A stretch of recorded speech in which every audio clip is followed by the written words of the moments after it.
Good afternoon, everyone. I'm sure that this might have taken you back to your school days. And it's wonderful to see such a lovely audience who are active and engaging.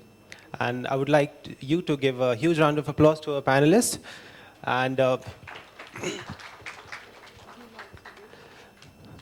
great. So we only have 30 to 40 minutes, so I won't take much of your time. And I will start with our first question.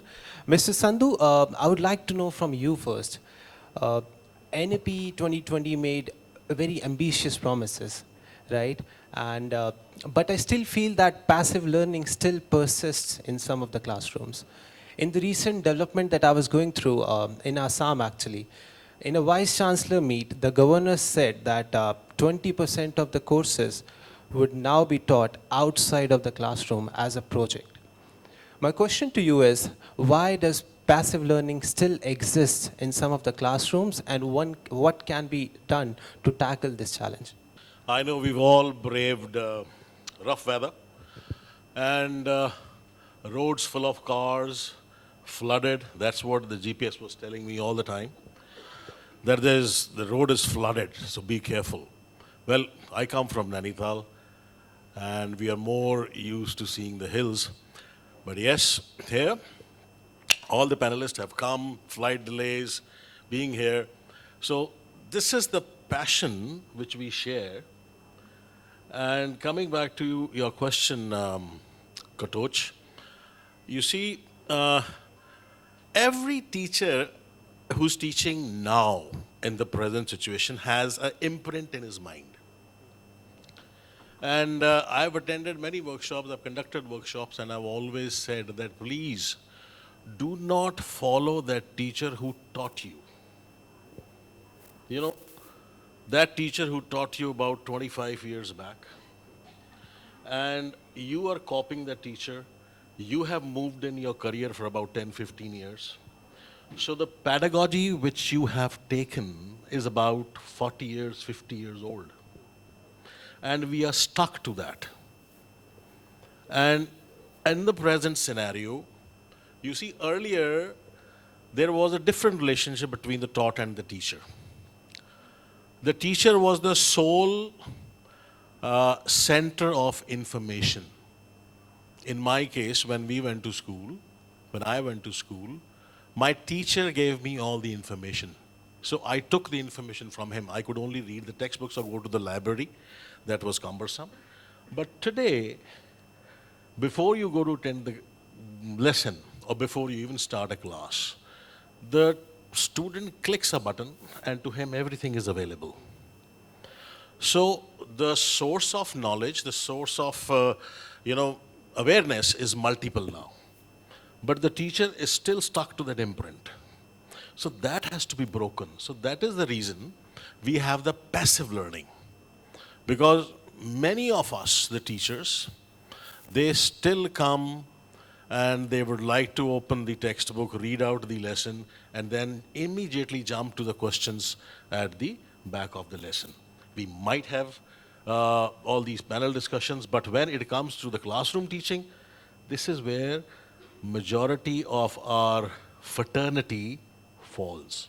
So that is the reason that why the passive learning is still continuing in our schools. We need to break that. Absolutely. I think that's very well explained. Ms. Vibha, I would like to come to you. Would you like to add on something to this? Yes, many a times when we say that we normally are comfortable with the technology we grew up with. So the same thing is true. We are comfortable with the kind of teaching that we have seen in our school days, and that is why constant upgradation, lifelong learning, these are terms not only for the students, but they are for the teachers as well. And many a times what we do is at the start of term, we'll have a couple of workshops, seminars to refresh the innovative ways of teaching, innovative pedagogical practices. But that's not how we need to do it. It has to be consistent. It has to be pervasive throughout the school system. It has to be talked about in the smaller departmental meetings. Sharing of best practices has to take place. Anything which is innovative, reflection has to be made on those practices by a number of people. And that's how I think we'll be able to move the teachers forward and take them out of passive learning into into an active mode. Thank you, thank you. Ms. Priyanka, I would like to come to you now. Being a principal, you might have seen that the attention span has now decreased. I would like to give that credit to COVID probably, that the students' attention span has decreased as it was before. What do you think is the main reason, and how can we address this to make it more relevant, not just emotionally but socially as well? I think over here it wasn't just COVID which was responsible for attention span decreasing. There are a variety of reasons. Yes, Vishal? Every generation has its own strengths and they have their own challenges.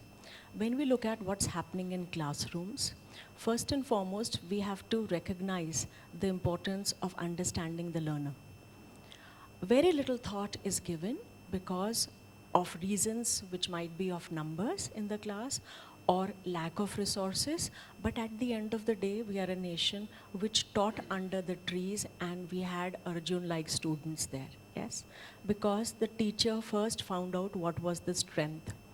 Arjun was not taught to be a wrestler. He may have been taught wrestling, but he became very focused because his talent was recognized and he was motivated to work in that direction. So when we have students in the class, to be able to motivate them, we need a motivated teacher. We've been through countless forums or a thought process. How often do we recognize the effort of a teacher who puts their heart and soul into it, and we recognize their talent to position them where they can function well? Now, when we are talking about distractions or when we are talking about engagements, we have to look at reasons for disengagement.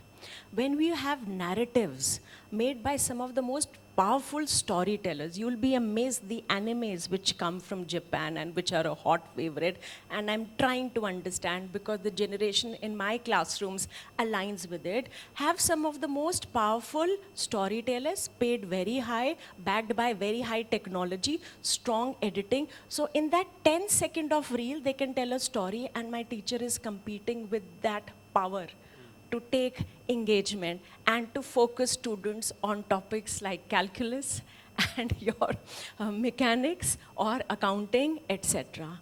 So one, we will have to recognize that here certain storytelling and narratives will impact children differently at different points of time.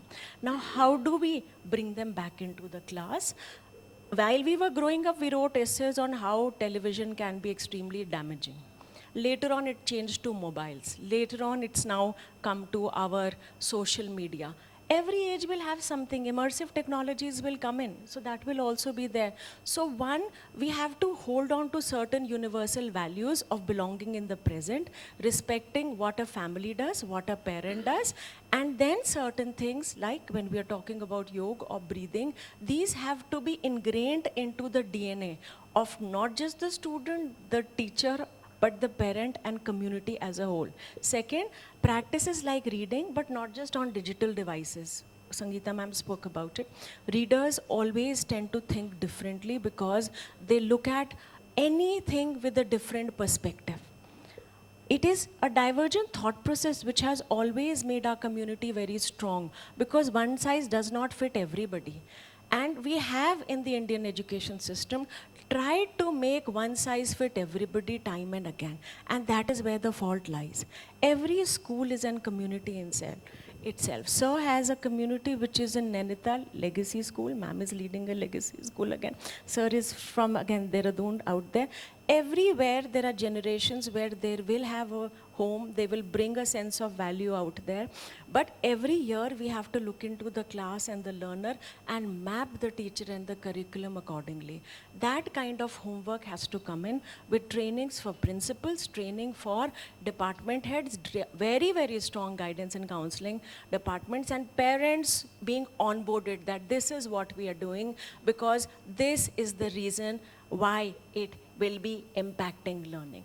Now, when that ecosystem works and that thought process comes, there has to be a very strong, I'm sure there are those people who contribute to policy, like I do move across to CBSE and others, that these are also coming as policy decision to back the teacher up, because at the end, the impact has to be made at the grassroots. The whole reason why this thought-provoking discussion is happening is that we take back values to enrich our own educational ecosystem. There are gaps, and there are challenges. So we have to continuously reflect, remove those gaps ruthlessly, and back it with finance and motivation both, because the best laid plans sometimes are disrupted because that kind of money backing is not found. So we are happy that good funds, CSR funds, are coming into education to give that tool to the teacher, to give that might to the school, and the world will wake up, because discussions will come that schooling will be failed by this tool or the other. But we had a very big agency which came, which was talking about coding. Now coding is now automated through AI tools. That agency has disappeared, but schools still exist. And during COVID times also, there was a big talk about schools disappearing. Now schools will always continue to exist and be important, like the family will continue to exist and be important. There might be any kind of virtual experiences. So what exists has to be strengthened more continuously. Challenges have to be looked into, way forward found, because in the problem itself will be the solution. So if we have a social media, we can look into sharing our expertise out there and bring it across. And I think that way we will all march together. Also, what has been disastrous, at times it is covered up very beautifully. That also has to be shared with all honesty, with reasons that, or with tools that in this manner this can be prevented, because unfortunately in education wastage is too much. Yes, so we need to ensure that that waste also is curtailed, so the right thing reaches the right student at the right time, but more importantly, the right teacher is given the right students, and the students get the right teacher at the right time. And you have a happy story. Thank you so much for that in-depth explanation. It was really valuable. As Malcolm Forbes says that the main purpose of education should be to replace an open mind with a closed mind. So I totally, the closed mind with an open mind, I apology. Mr. Rashid, I saw you raising hand. Would you like to add on something on this? Good afternoon. I just wanted to add to what ma'am was saying. The greatest paradox in modern education is about that we're not able to still manage what a student expectation is with what teacher expectation is. In a sense that we still think that a particular way of teaching is what interests all of them. And the students have moved on. They have moved on because of gamification. They have moved on because of AI. They have moved on because of Google research, whatever they're doing. But we have not been able to tailor-made this syllabus or the learning till now. I think that's one of the challenges that, and probably an opportunity for everyone in the coming years. So unless you get a student interest in something, you won't have a very engaging classroom. For instance, you have example of children who are ADHD, right? We do say that. And I'm sure all of us have lots of children whom we know, as well as adults. But the same adult or children, if you give them a mobile phone, or if you give them a movie to watch, if you give them a soccer ball to play with, how engaged and how interested they are. So I think it's largely to do with why classrooms are becoming a bit dysfunctional, uninteresting, and a space that really needs a bit of overhauling. In fact, lots of overhauling. Yeah, so you were talking about student engagement, and I think a major reason for student disengagement is also the shrinking attention span. And we've just had a panel before this which talked about digital addiction and addiction to social media, the constant need for hypervisibility on the social media platform. So that, I think, also needs to be addressed. Children have to be empowered enough to be able to manage social media in a very balanced form. It's here to stay, like some of the previous panelists said. So, but as school educators, as the school management, I think we need to look at trying to limit this social engagement. Of course, in schools, we can easily do it in boarding schools. We need to educate the parents as well. So there has to be, we need to create kind of a no device zones. Maybe, you know, it's the bathroom or the bedroom or the dining hall. These are spaces which need to be, absolutely free of devices. Then another thing, another culprit I find, which leads to short attention spans is also this, as a society, we are eulogizing multitasking. We are always doing it. And in fact, each and every school is in a race against each other to do the maximum number of events, having entrepreneurship challenges. The number of MUNs have increased manifold. And so there's a burnout. And we need to slow down. We talked about mindfulness again in the last panel, and which I think is extremely important for mindfulness, student engagement, for improving student engagement, and for also, bringing their attention spans back. Another thing, long form activities, like, reading. She said that it is compulsory in her school. I think it's such a brilliant idea to have reading. So when we indulge in these kind of activities also, you also are working with the psyche of the child and making them more mindful, more concentrated, more focused on the tasks at hand, tasks which are boring, tasks which may be boring because of the length of the task. So we need to train our children there as well for better student engagement. Interesting. Rashid, I would like to come back to you again. It's been more than 5 years since NEP 2020 was implemented. What do you think that, how far have we reached to, like, totally, it's not possible to totally apply it anyway, but how far do you think we have reached to follow what NEP 2020 says? So I think when we answer that question, we need to probably look at two great divides that we have in the society. One is the urban divide that we have. In fact, largely, if I could put it in school context, it would be the private schools in bigger cities. And then there are private schools in smaller cities. And then there are schools that are in villages. So I think for NEP to succeed, or even to start succeeding, is the policymaker and the educators have to look at what is happening in schools around the villages and small towns.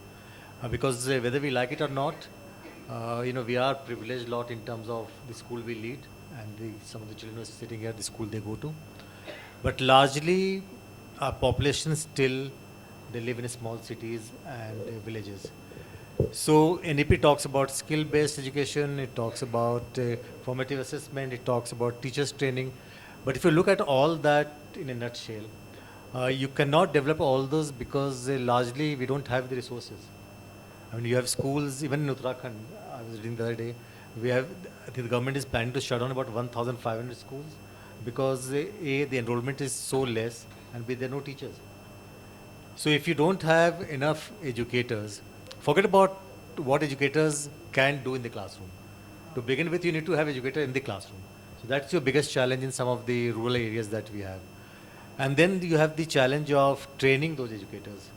In fact, even a school like what we head right now, is still a challenge to get educators to learn, because once you become a teacher, you think you know everything. And it's very difficult for a resource person or a headmaster to motivate teachers to learn. But the challenges that are now coming in terms of especially technological advancement and of course globalization, and to connect global with the local, I think it would be very important for the policymaker to look at those challenges at the ground level. So I would say that, well, CBSE has managed to at least do 30% of their papers which are more skill-based, higher order thinking, so on and so forth. But unless we move from a society that believes in rote learning, that believes in marks being still very important, believes in cracking in NEET and IIT, and of course going to great universities around the world.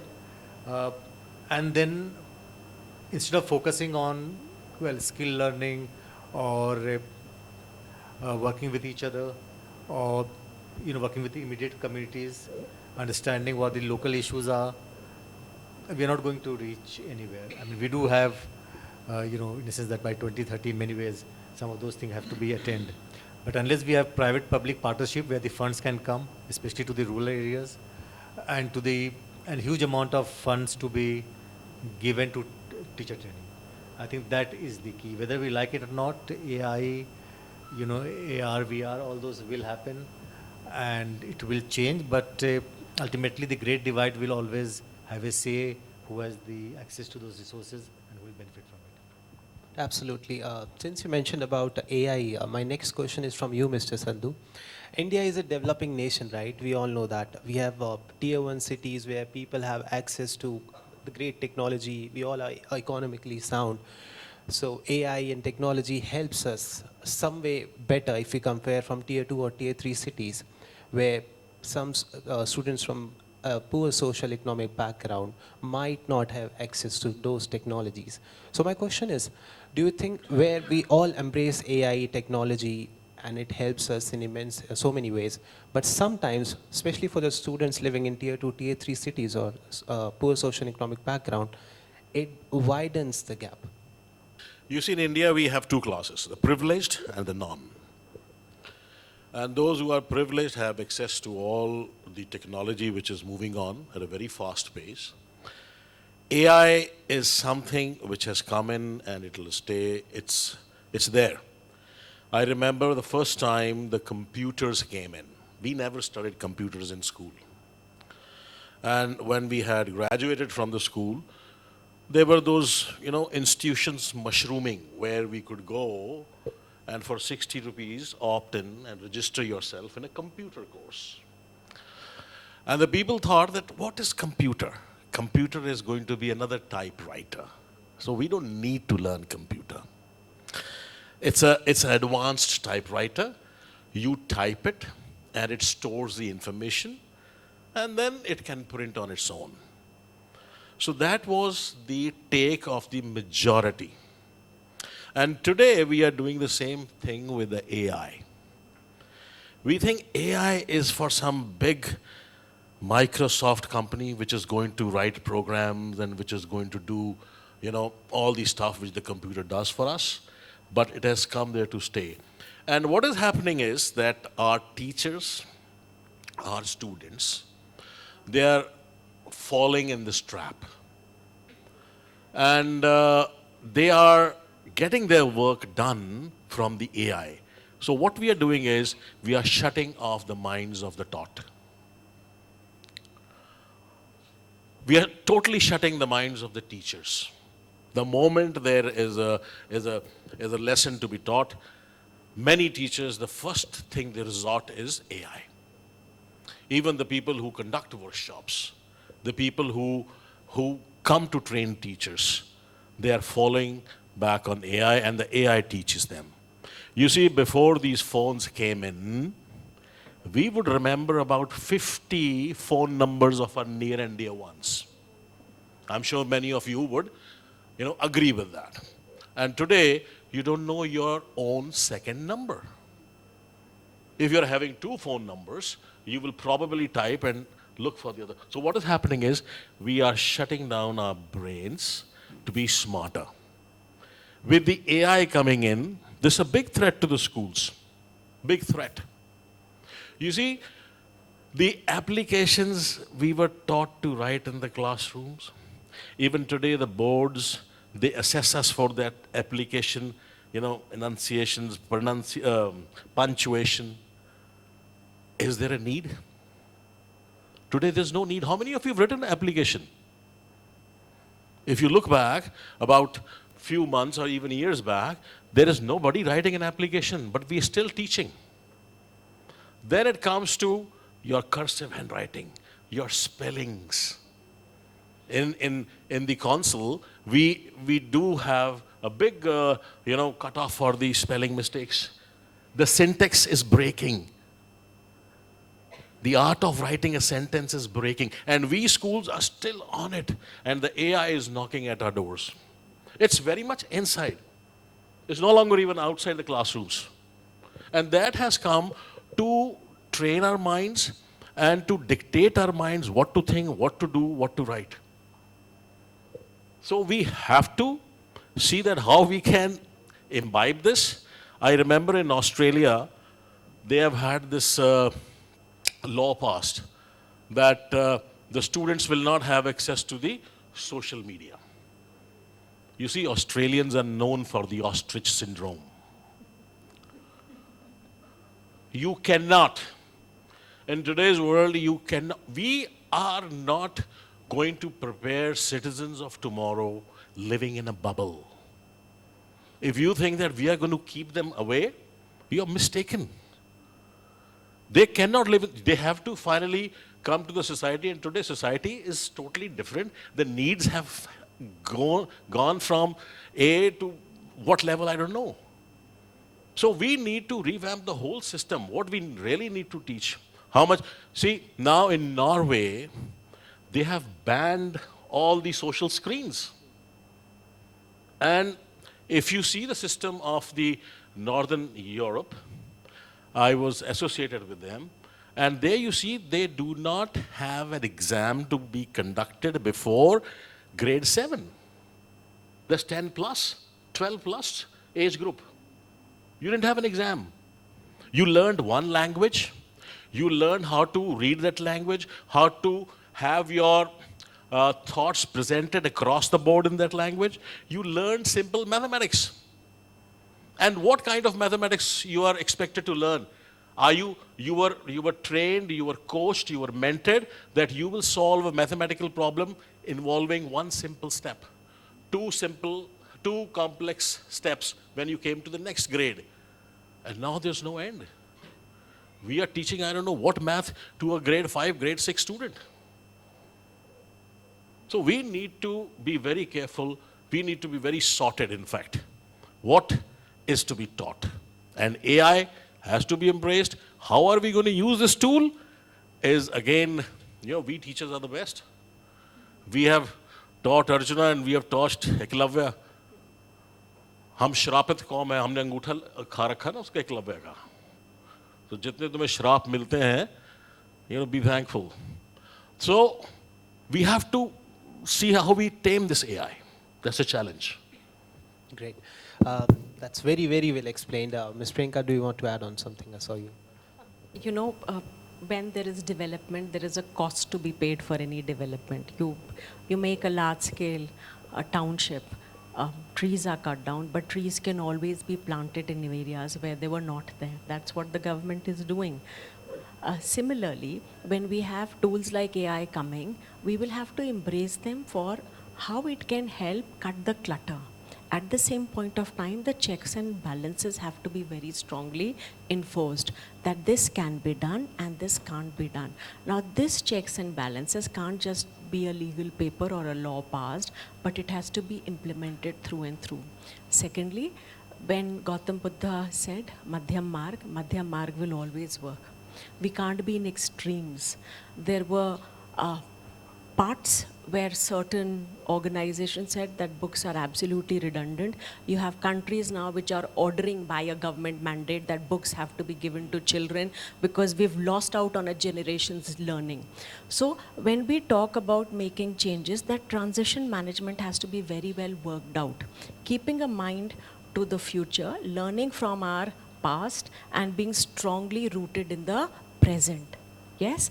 And the last place where we should be experimenting is with our children in the classrooms or the education world, because those caps can never be refilled.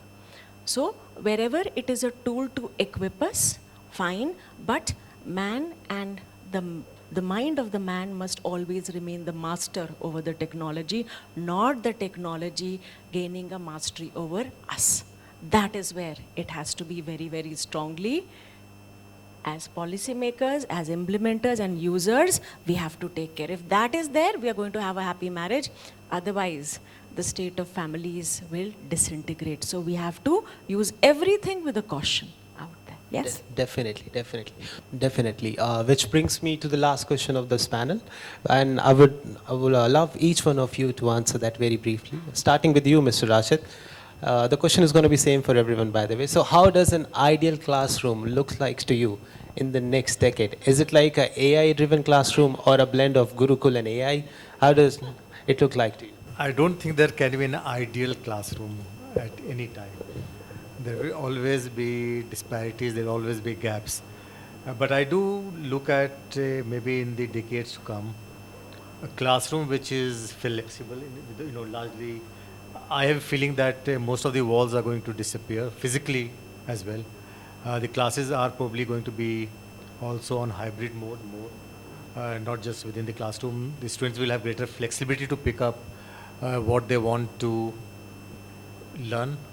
So there could be, breaking down of barriers of subject choices, so and so, which already is happening.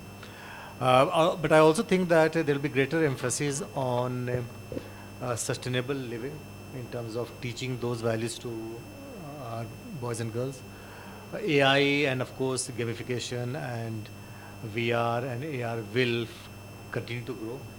But I do feel that there are going to be a more specific or child-specific modules that will emerge.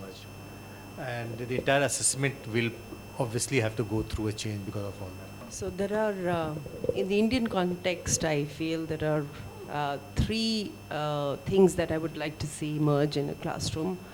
One is definitely differentiated learning, which we are all struggling with even now. Each student has his or her own personal journey of education.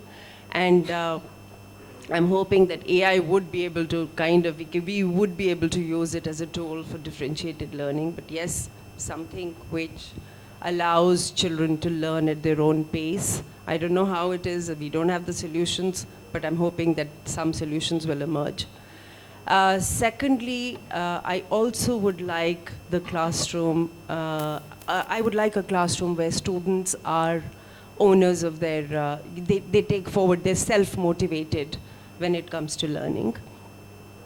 And thirdly, I think inclusion in the classroom is extremely important, especially when we're living in a society which is so divided, the world order which is so divided. I think inclusivity is extremely, extremely important, and that is what we need to look at. See, classrooms in the future are going to be without the walls, as said by Rashid. They're going to disappear. But let's remember what we are teaching at the end of the day. What are we doing? First is the billowing of the mind. See, mind is like a parachute. If it's not open, it's of no use.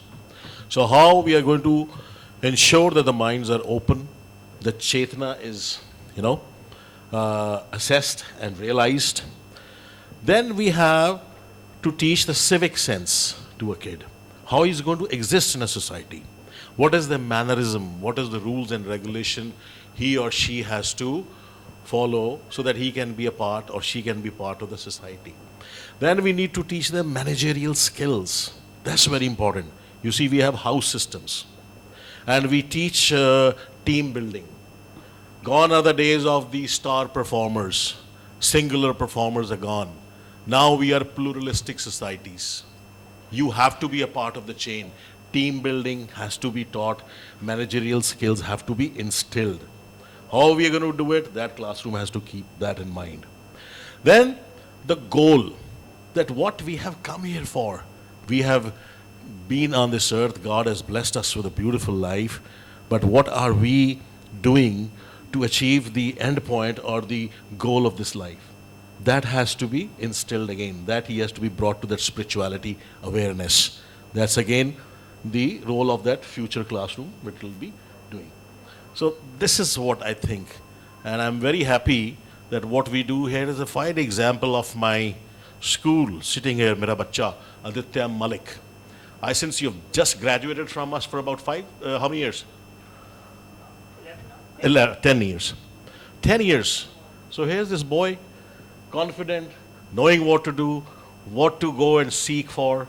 Well done, son, and I'm so proud of you. I'll be speaking for the bonus time. Yes, I bring the bonus to the community. Yeah, I think the three wonderful panelists have spoken a lot about the vision and what an ideal classroom is. I will give you a peep into an ideal classroom. The year is 2006. The class is your K1. These are 3 years old, and they're seated in a circle in their chairs in a quadrangle, which is outside the classroom. There's sand there. There's a picture, or rather the painting, a replica by Raja Ravi Verma. I'm sure we've seen that, the lady with the swan, we might have. And there are two teachers who are talking with these 3 years old and asking, what do you see? Yes? So a few of them say, we see a lady. Others say that there's a bird. There is one who says, I see somebody who's worried. So the teacher asks, why do you say that? Because she's not looking happy. Yes? So then she again asks, why do you say she's not looking happy?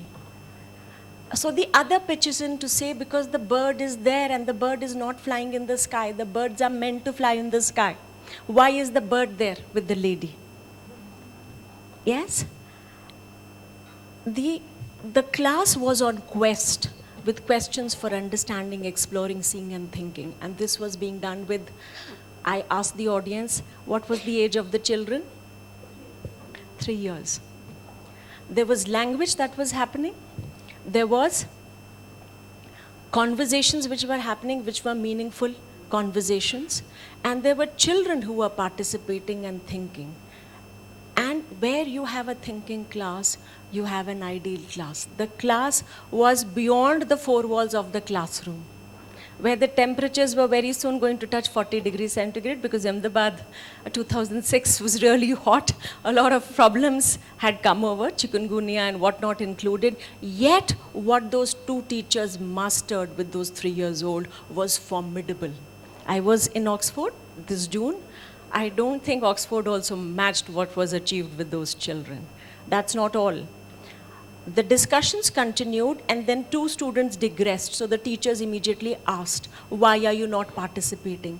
They answered to say, we have already given our share of answers, and now we would like to color. And the teacher very nicely says, yes, you've given your answers. Would you want to go back to the class to color? They said yes, and the teacher permits. They pick up their chairs, take their chairs back to the classroom, and one teacher moves to ensure that they color, and they color well. So there's color being added to life, mindful routines, habits of mind, and everything happened in a span of 10 minutes. That is what an ideal classroom for me, where students are allowed to be engaging dialogues, engagement, no distraction of temperature or sand billowing around them, all focus out there, and each one having a space to carve out their own journey of learning. That is what is an ideal classroom, yes? I hope the bonus was worth it. I put the question before the audience, yes? Thank you so much. And I would say that is how an ideal panel looks like. And the message is clear, by the way, that the best thing about education is education itself. And it's not about just filling the bucket, it's lighting a spark. So on that note, we'll finish this panel, and thank you so much for being such a lovely audience.